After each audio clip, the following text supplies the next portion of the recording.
Kejaksaan Agung kembali menetapkan satu tersangka dalam kasus dugaan suap atau gratifikasi di Pengadilan Negeri Jakarta Pusat.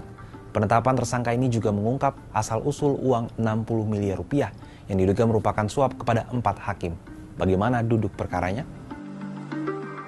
Direktur Penyidikan Jaksa Agung Muda Tindak Pidana Khusus Kejaksaan Agung, Abdul Qohar, pada Selasa 15 April 2025 malam mengatakan, berdasarkan keterangan saksi dan dokumen yang diperoleh, penyidik menyimpulkan telah menemukan 2 alat bukti yang cukup untuk menetapkan seseorang menjadi tersangka.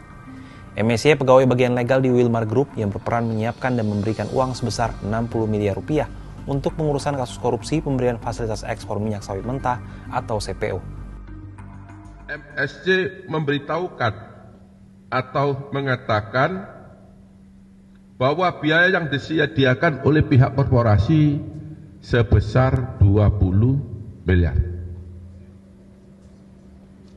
Hasil pertemuan tersebut, kemudian AR, WG, dan MAN, mereka bertiga bertemu di rumah makan Layar Seafood Sedayu, Kelapa Gading, Jakarta Timur, dan dalam pertemuan tersebut, Muhammad Arif Nuryanta mengatakan bahwa perkara minyak goreng tidak bisa diputus bebas. Ini sebagai permintaan yang pertama tadi kepada WG, dan ini jawabannya, tetapi bisa diputus onslah. Dan yang bersangkutan, dalam hal ini MAN atau Muhammad Arif Nuryanta, meminta agar uang 20 miliar tersebut dikalikan 3 sehingga jumlahnya total 60 miliar rupiah. Penyidik masih mengembangkan asal-muasal uang 60 miliar rupiah tersebut.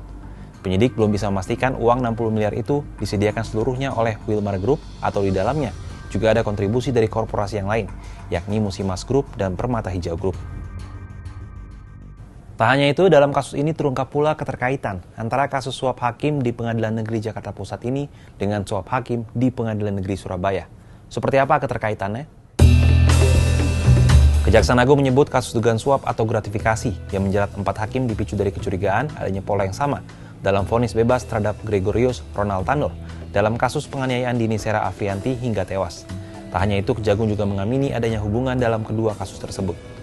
Kepala Pusat Penerangan Hukum Kejaksaan Agung Harli Siregar pada wartawan pada Sabtu 12 April membenarkan bahwa kasus ini merupakan pengembangan dari perkara yang menyeret mantan pejabat Mahkamah Agung yakni Zarof Rikar.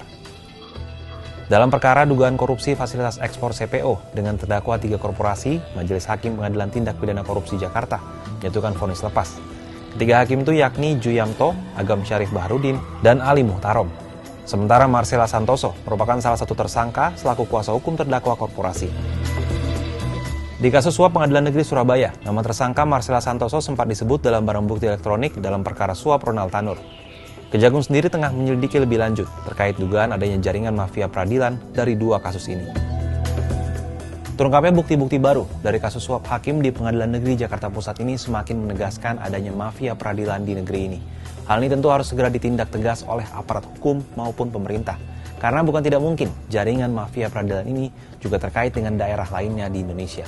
Kalau sahabat Kompas, gimana tanggapannya? Apakah menjamurnya mafia peradilan ini bisa diberantas?